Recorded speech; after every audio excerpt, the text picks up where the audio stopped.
Hello, everyone. This is Eric Leigh-Pink with worldwidepredictions.com, the journal, the second journal of Eric Leigh-Pink. Okay, we're going to jump right in. What we're going to do today is I am going to present, I am going to present the world predictions coming in raw form. And then I'm going to talk about the king. We're going to talk about the Heavens Plan, Stage 1, Part 1. And then we're going to move on to the actual predictions of the king, just the first set. There's a whole bunch of sets.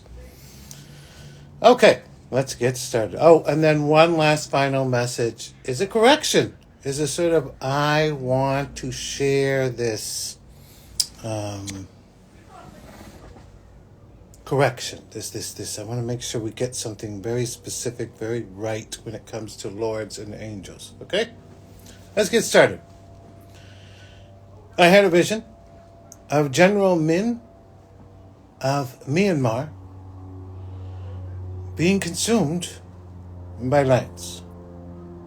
It was, well, I'll let your imagination go wild. It was not very nice at all. Then Mika says the Myanmar regime will now fall. That's coming fairly soon. I had a vision of Putin and Trump sitting at a table very happily. They were like, oh, hello to you too. Nice to see you. And then Putin grabbed it, shook his hand, took out a knife, and just started stabbing him. I'm like, wow, what's going on here? Mika says, Putin, Russia, would turn on Trump, unleashing a torrent of information about him, leading to scandals, simply to humiliate the United States. Yeah, these scandals were pretty heavy-handed, guys. They were, and everybody in the world was reading it like, oh, look at another scandal in the U.S. Check it out. There seems to be a timeline with this event as well. It seems like the scandals specifically pop up in October. So expect Vladimir Putin to turn on Trump in the near future. Just as they meet, actually, after they meet, he pretty much turns on him right after that. I had a vision of an escalator. Again, United States, Donald Trump, escalator. It's going up, but this one's going up, and there's these white fumes stemming from the escalator. Just this small, white little fume. That set off a bit of a panic attack because that specific message implies chemical, like a chemical attack or something. But there was just a little bit. So maybe somebody's attacking a chemical plant, chemical power plant. I don't know. Then I felt vengeance. I felt like I'm going to get you back.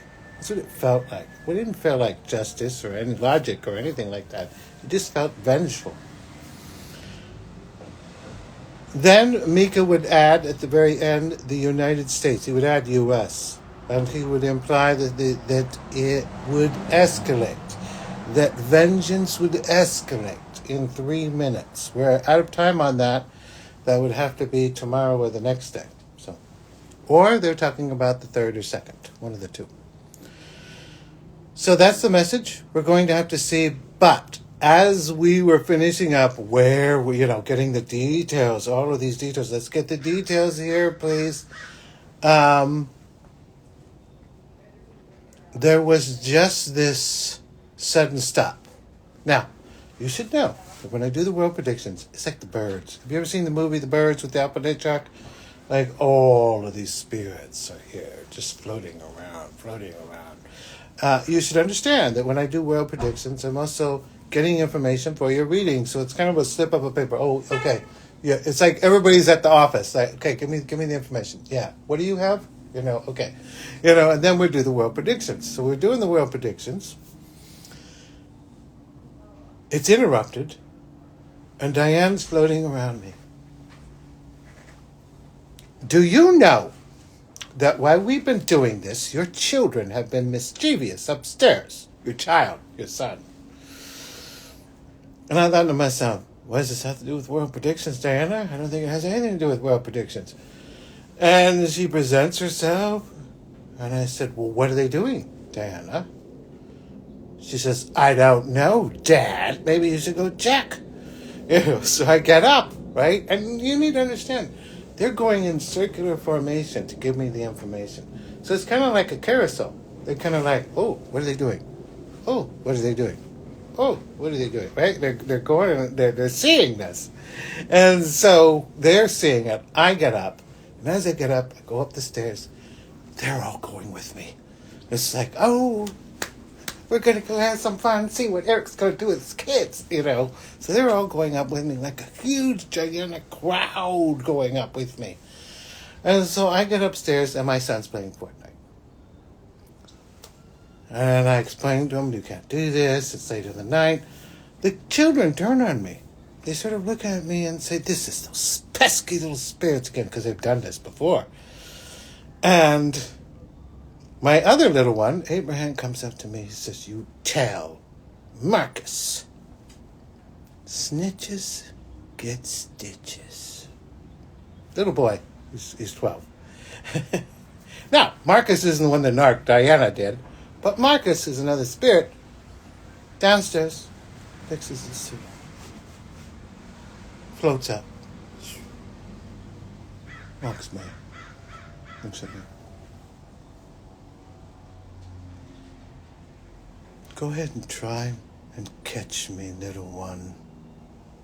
And then he floats up. And that is the life of Eric Leigh-Pink. So if you ever wanted to know why some of these world predictions are like, Eric, it was vague. What's going on here? That's why. There's interruptions, there's circumstances, situations that kind of throw a curveball in the circumstance. So I just wanted to share that with everybody. The King. Heaven's plan. Heaven's plan and the King. There is a leader. A leader coming in the 22nd century who will change all tides. He will change this world. He will rip out the foundation of what you have created and build a new one. And I have to say that new one is quite the thing. It's quite beautiful. This is Heaven's plan. It's a description of how the King is set to rise. It's a description of what they're doing behind the scenes. And then we're going to share some of the predictions that go with this figure.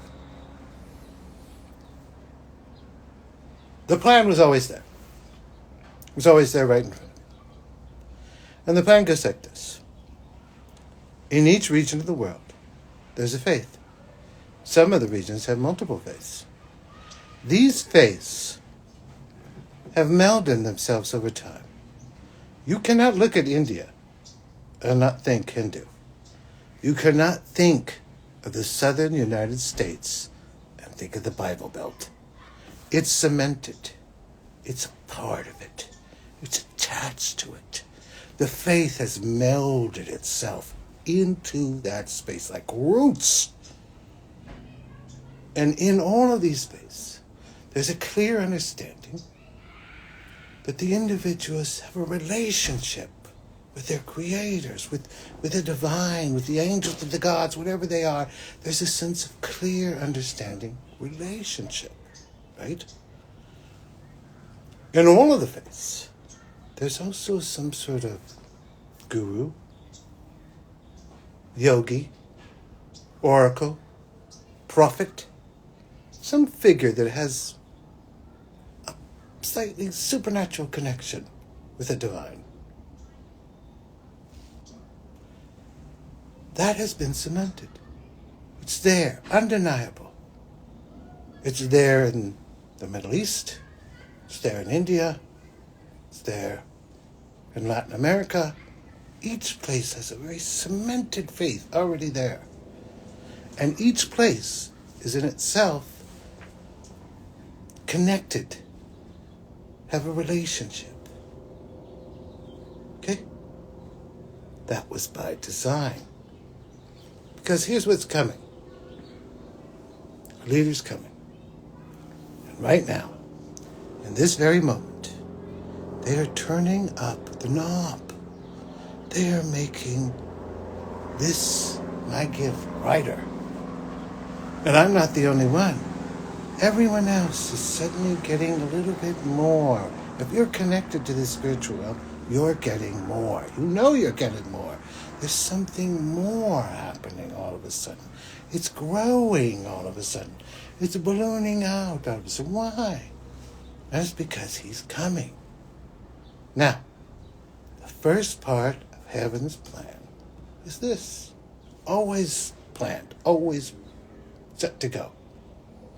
When their leader arrives, it will be announced. Just like the directives I gave you in the last video. It's going to be announced. They're going to send a message to all of us. Prophet, seer, psychic, oracle, yogi, you name it. I'm missing a few, I'm sorry.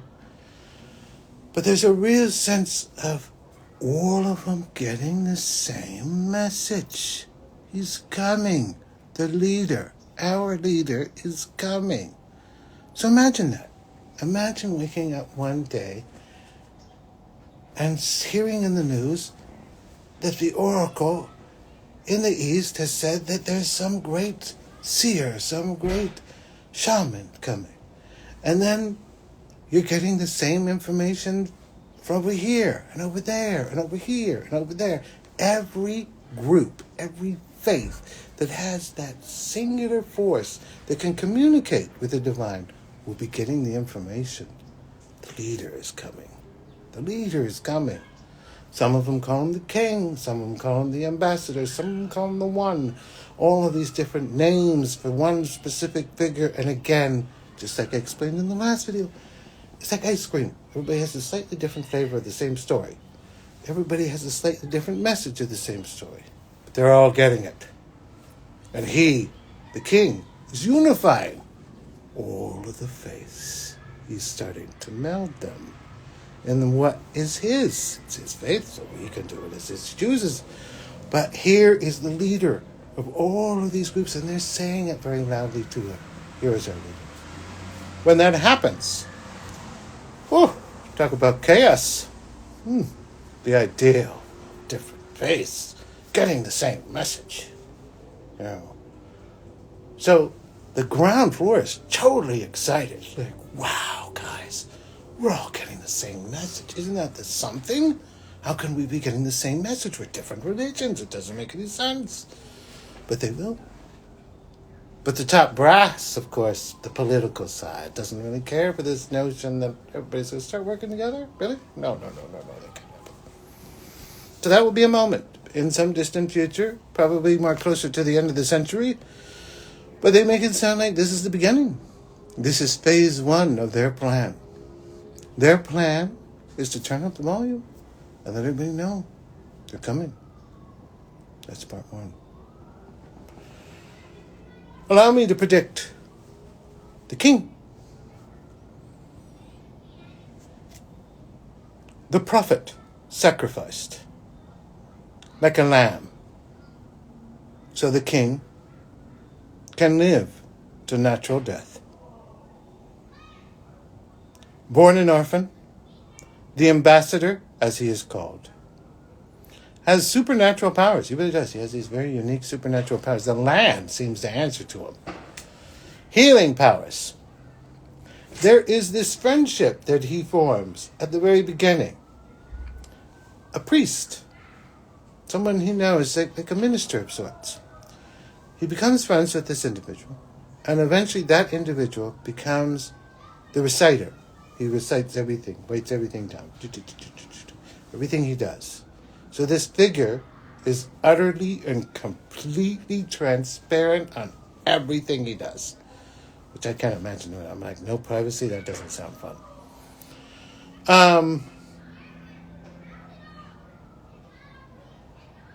Yeah. He rips out the foundation of what we have and builds a new one, unifying the world. I need you to truly understand what that means. It sounds like we're ripping out the government, right? No, he's ripping it all out. Everything is going. When I say everything is going, look at the way your cities are designed.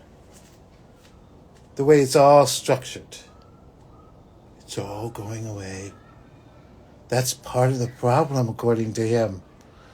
Part of the problem is the way we structure it all. So he's going to restructure it all.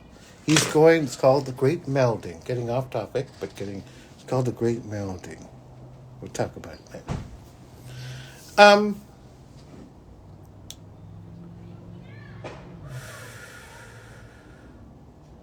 I had a vision that a man was walking through a room, the door is open. All of a sudden, he was talking to all the leaders in the world. And he put his fingers up like this. It was a symbol where peace can only come through unity. That's the only way it's possible. Peace through unity. Where'd those balloons come from? Peace through unity. That's what I would say to you, is he's telling us this only moves forward if all of us work as one. That's his endless message. One direction, one way. If we all went one way, if the wave all moved one way, we wouldn't have all these problems. We'd all be just going the same direction. Okay, so that is an introduction to the king, to a future leader set to change the world, an end to racism, an end to the autocrats, an end to war, an end to famine, an end to starvation. I think that wraps it up for him, which is a lot. Those are his accomplishments. Like, really. Just sort of boom, boom, boom, boom, boom, boom. And just so we're clear, I don't want to talk too much about this, because I have one more topic.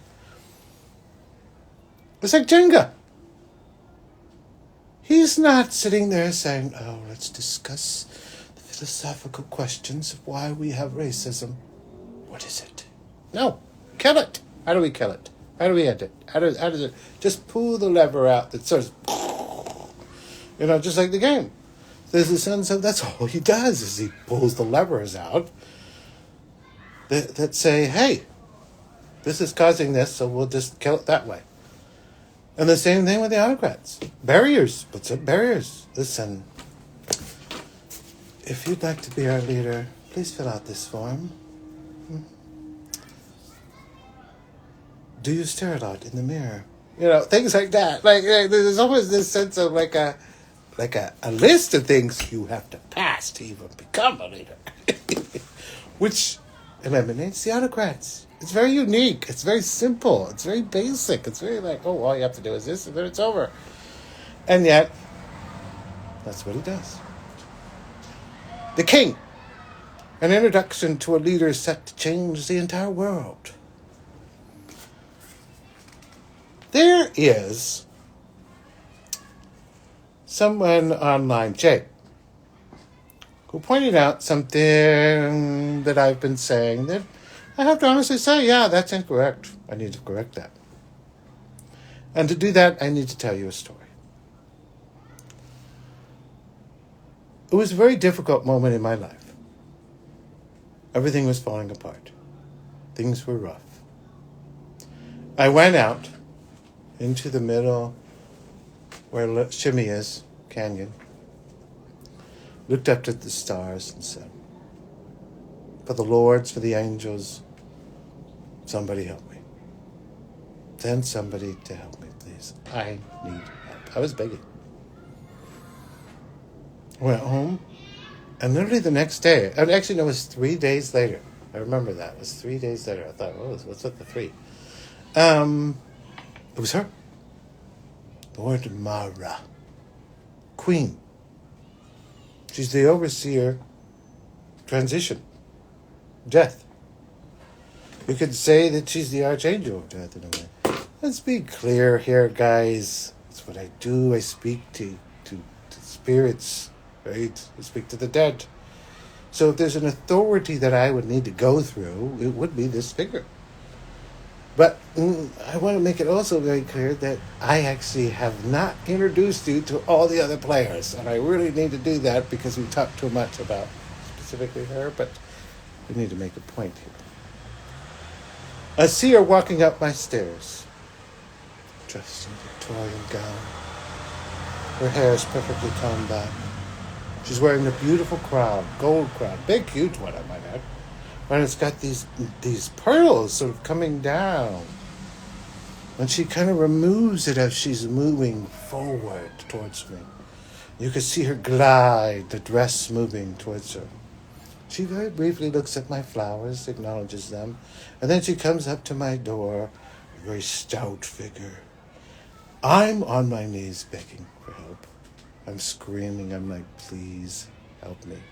At the same time, in the back of my head, I'm thinking to myself, why did they send her? Lord Mara? Like, that's it. Like, this cannot be a good thing if she's showing up. But part of me feels, okay, we're going to make this work, whatever she offers. I'm not going to go over the details of the story of what we discussed. Only this one part. I'll share the rest of the story later. But she comes in, looks at me. I said, please help me. I'm on my knees. I'm grabbing her dress. And I said, please help me.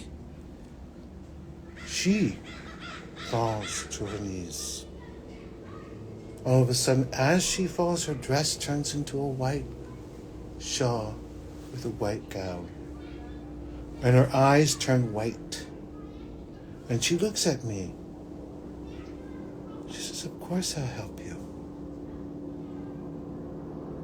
We're looking at each other. And when we do, something happens. It's like I go inside of her. I go inside, and I'm in this space now, and I'm a flea. And there's the sun.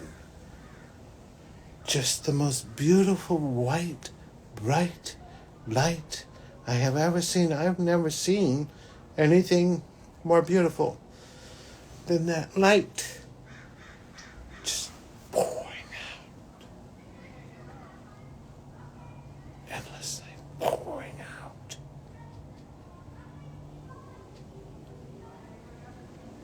And then it comes back. And as it was coming back, I could feel her presence. I could feel this angelic presence. This was her. The real her. A light. A beautiful light. She was showing her true self. And really saying, excuse me. Yeah, I wasn't your first option, but this is me. Right? Like she's showing, I think we can handle whatever you have here. And she did. Oh, wow, did she ever. She comes back, and I'm seeing her white eyes. She steps up and immediately switches back to her Victorian gown with a whole crown back on her head. And her eyes turn red, and she looks at me, and she says, how can I help you? Lord Mara, I say this to you because these angels' true form is these lights, is these beautiful glowing lights. I don't know how to explain it. I don't know what I'm exactly looking at, other than to say that's what these beings are. But let's all go back to the figure walking down the stairs. She is, as I said, the overseer of transition, of what we call death. Now, why is she a woman? Because that's what death would be. If death were somebody there to comfort you and say, oh, let me cradle you, let me help you, that would be a female presence. right? Why is she dressed in this Victorian gown? Because when you go to funerals, you dress up. You get dressed. You make yourself clean. She is seeing millions of funerals at a time. Oh, Ken, daily. That's why she likes flowers. Like, oh, look at that bouquet over there. Like, there's a sense of all of that's happening. What I'm seeing is what she's wearing in her job, in her role, what she embodies, her shell. This is her in her presentation. I want to make that very clear because we're actually going to start talking about the other figures. Lord Ido, really cool cat. Lord Ido. What's his name? Yeah, Crow. The smoker. Oh, smoker. All these other lords that sort of come through the picture. Okay? And it's very important that you understand, however they're presented, however comical, especially the smoker, however comical they're presented, at the end of the day, they are this light, this beautiful light that comes through. Questions? How is everyone? Okay, what questions do we have here?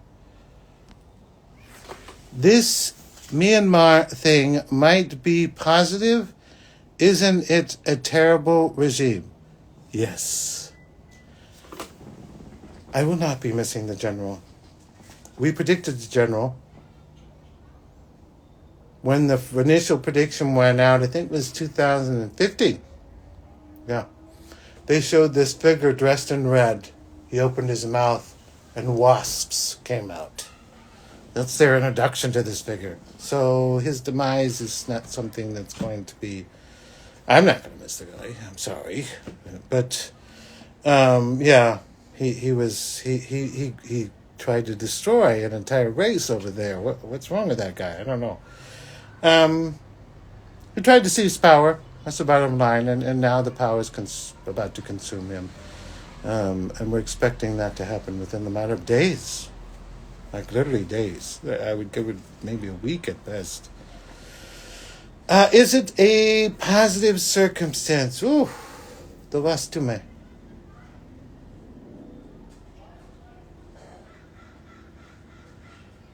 It's chaotic.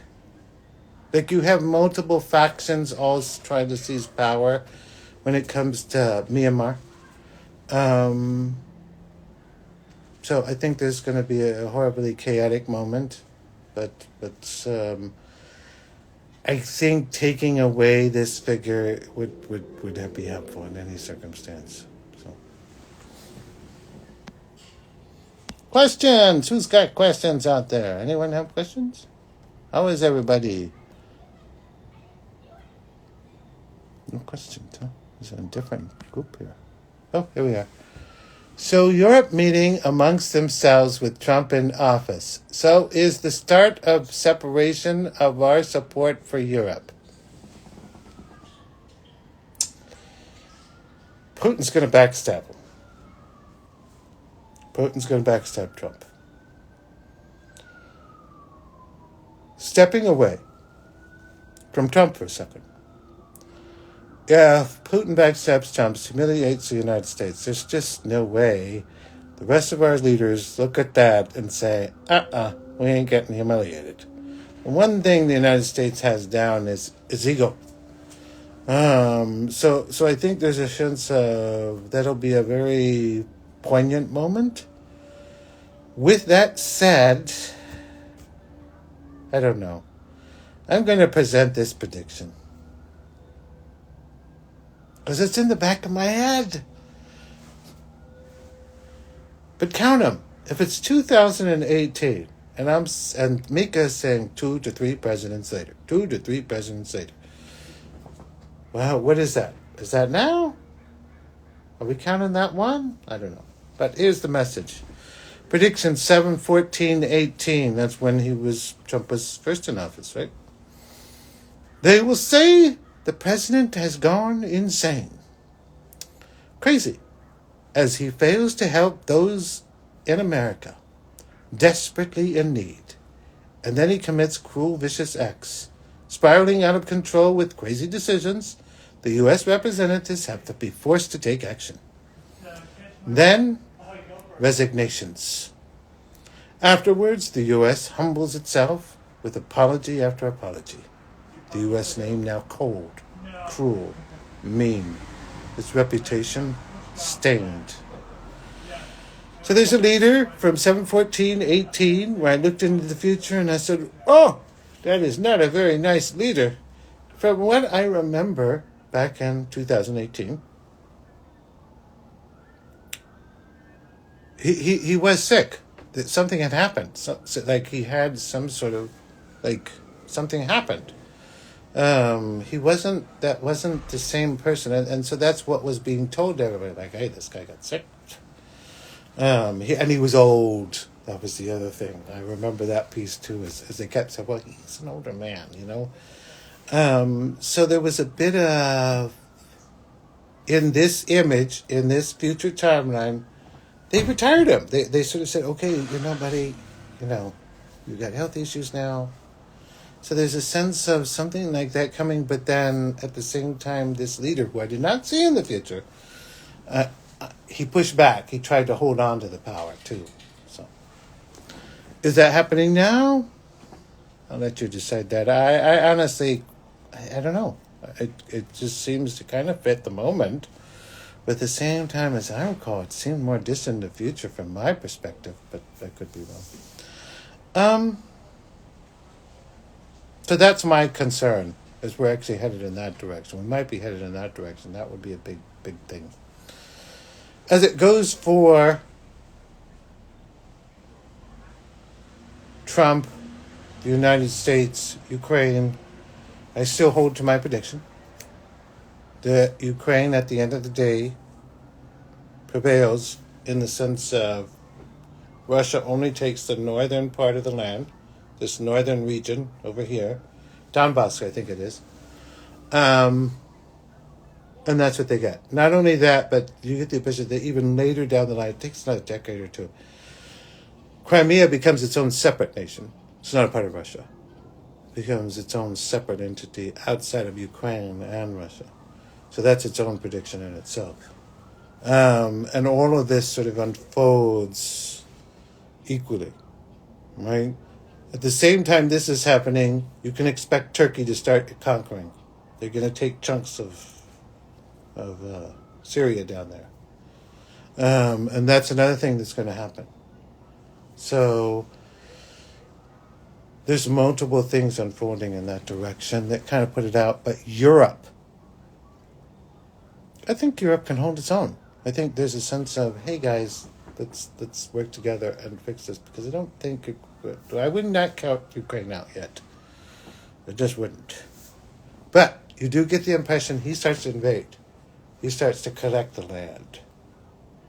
It's after the war that they say, no, you don't get that. Go back. But there is a feeling that more land is going to be his soon, and he starts to take it, right? But on the flip side, his economy is just going to crash and burn. Putin is going to have a horrible moment where the economy plummets all at once. According to the spirits, he's borrowing money from the banks to pay for the war. Now, if the war ended, he could probably pay it back. But if it's not ending, how's he getting the money back? So what's going to happen is this bubble is going to burst, and it's going to leave like everybody in economical ruin over there, unfortunately. Okay. The king comes in 100 years or so, right? But then meanwhile, we have to go through a rough moment. World War III will happen this century. No, I don't think that's fair. The king brings his entourage. So no, there are figures in the future that are truly just the cream of the crop. We have that grandma figure knitting her sweater. She's the one that's coming up here. She's been born, but she'll be the one that's, excuse me, world, you get this. This isn't working, right? Like, she's the one that hands it off. You also have two prophets, two very specific figures, the Apollo man, who is in everybody's TVs or everybody's listening to this one figure who's predicting the future.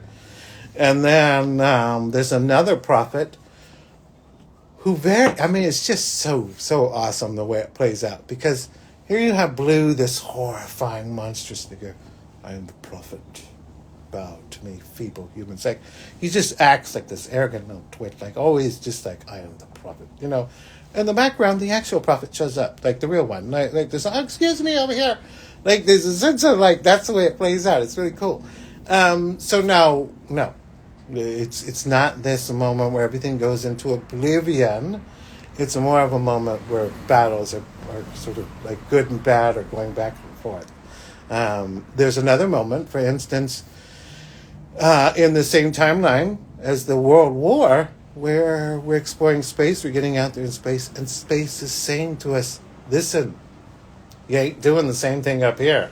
Right? Like it literally puts that out there and says, peace, silence, that's the way of the space. That's the way of the cosmos. And that's the way you're going to have it. There's just, like, it's bigger than you, humanity. And you will kind of shrink to that. Yeah, all of this, that the king would be cool to say. It's really cool, Cindy, to predict. It's really cool to see. In one breath, I'm watching Vladimir Putin plans to invade Ukraine. Right? That was a prediction. And in the other breath, they're talking about this future leader. And so you kind of immediately, from my perspective, meaning if one shoe fits, then the other one shoe fits, right? It really is. This is a very pivotal moment in our timeline where all tides shift. And that's such a... I am excited about it. I am truly excited to see. It looks horrifying. There's no question behind it. But I look at the world today and I just see. Darkness is panicked. They don't know what to do. They're just like, oh, what are we going to do? Kill everyone. You know, they're reacting like rabid dogs in this moment because their evictor is coming. You know, that's one of the things he does is he gets rid of the really bad ones. It's like, okay, you're out of here. Where they go, I have no idea. Okay. I'm going to go back up real quick.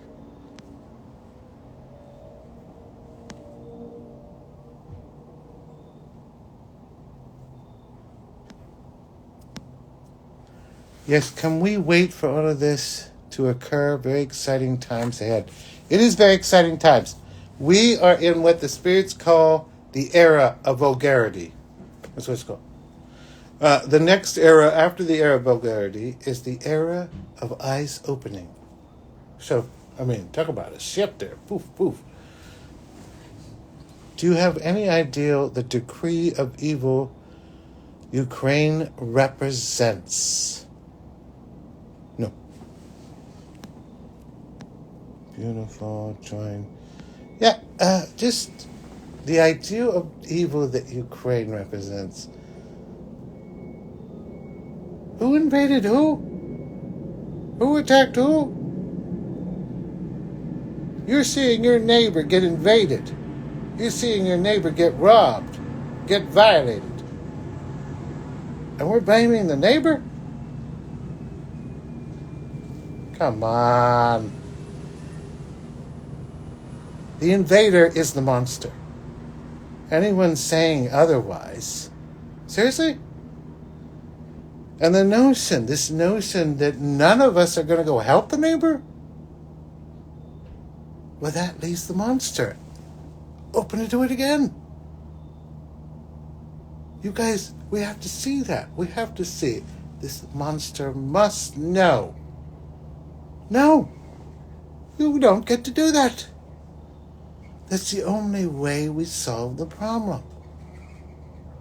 And that's a part that upsets me about the world is it's not Putin as it is. You look at the list. Putin, Hitler, Napoleon, Nero, al-Assad. I mean, you just go on and on and on and on with these monsters after monsters after monsters.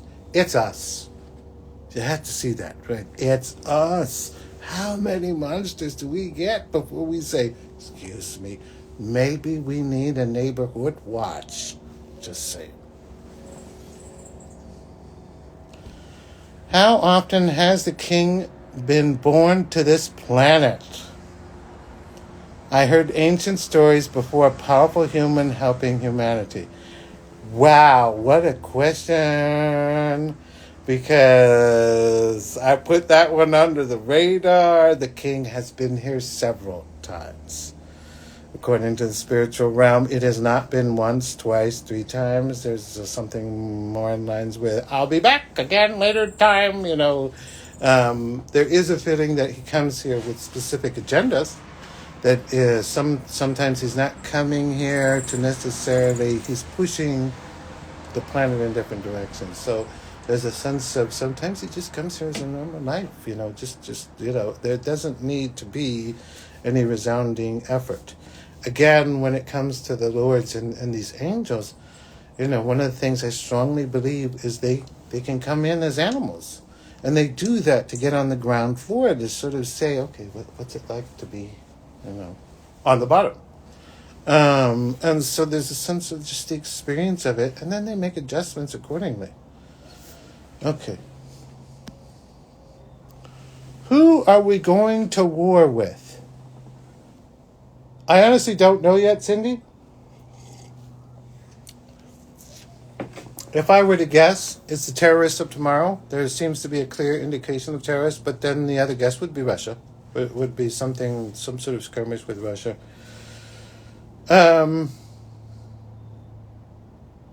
All I've seen is in about 2 years, there's some sort of war. There's some sort of big battle.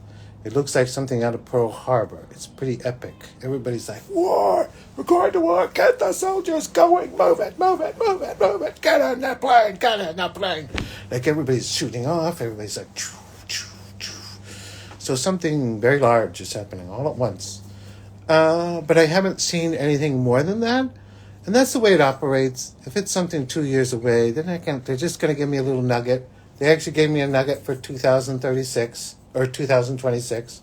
They started talking about terrorists. They're like, oh, one of the planes will hit the building in 2026. I'm like, thanks.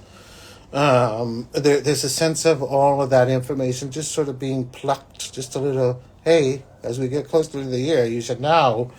But then as we get closer, then the details start to come through. Just as I explained up here, we're repeating old messages when it comes to Putin turning on Trump. You're going to see the new message, but it's pretty much the same message, just more edited for that fit and the dragon. You once mentioned that humanity is older than we believe. Yes. That there are pyramids under the ice. Yes. Will we discover that anytime soon? Yes. It's a prediction. And I'm saying it's a prediction basically because the ice melts. And when it melts, there's a structure underneath. Forget the pyramid part. Like there's a pyramid in Antarctica, right? There's something here in front of it. There's something's here. And then like it'll melt and we'll see it. And I'm like, oh, what's this? So there's a sense of I don't think it's happening right now. I think it'll probably come more later in the century. You get the impression that things really start melting. Probably around 2028. Oh, actually, no. The Exodus begins in 2027. That's right. 2027 it starts, and it's really, it picks up steam. Like the whole thing kind of melts all at once. It's just like, and all of a sudden there's an Exodus. Everybody has to move. The land is being consumed. But at the same time, there's all of these huge I'm saying the word wrong. Indiana Jones moments, right? Like there's all these huge moments where people are like, oh, we discovered this. Oh, we discovered this. Oh, we discovered. And that's one of the biggest discoveries that'll come. The way they explain it to me is the misunderstanding comes like this. We evolved and then de-evolved and then evolved again. Like that's the way they explain it. Like when I was a child, They showed the image of the ape becoming a human, and then it was a man. And I remember Marcus like, like he was looking at the image like, that didn't happen. And then he floated away, and I'm like, well, what happened, And he told me, he said back then, he said that we reached this peak, and then we plummeted. There were 3 reasons for the plummet. According to the spirits, back then, there were 2 different types of humans. There was this more ape-like human, and then there was this short, little intelligent one. They didn't like each other. So they were always at each other's, at war, basically.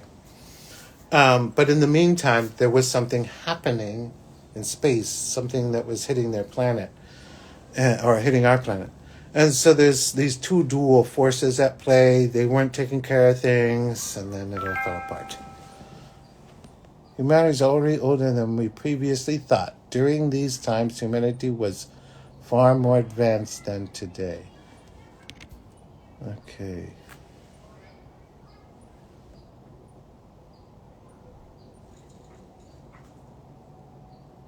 Hi. Just saying hi to everybody. Everybody's saying hi to me. How often? Okay. Any other questions, guys? I think that wraps it. We're good for this moment. Hope you enjoyed the introduction to the king. That's how it starts.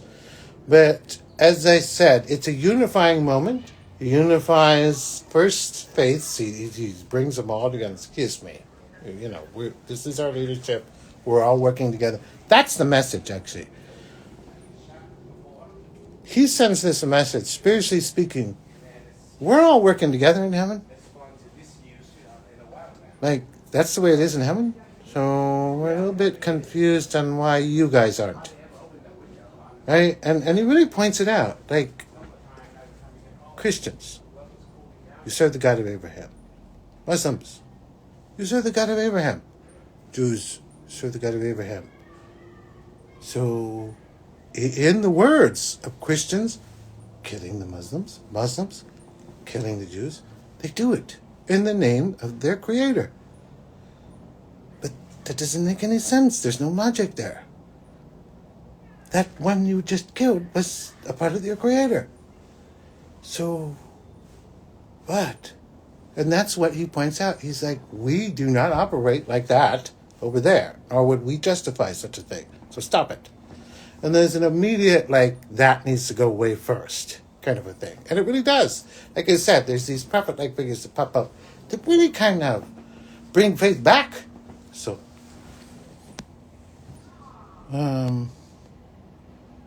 okay. Any other questions? Thanks, Eric. Love this. Thank you very much, everybody. Thank you. Have a lovely day. Bye-bye now.